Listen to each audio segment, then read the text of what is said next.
భావ మమతల భావ కవితలి శుభలేఖలు కావాలి, బ్రహ్మ కలిపిన జన్మముడులకు సుముహూర్తం రావాలి.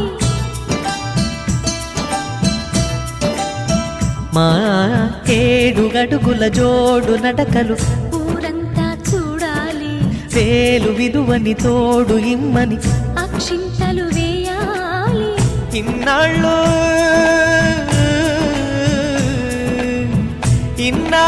ఎదురు చూసే ఆశల రాజ్యంలో రాణిని తీసుకువచ్చే కళకళ కనబడగా గుండె గూటికి పండుగొచ్చింది,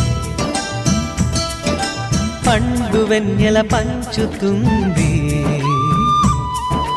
మబ్బుల్లో జాబిల్లి ముంగిట్లో దిగుతుంది, నా ఇంట్లో దీపం పెడుతుంది.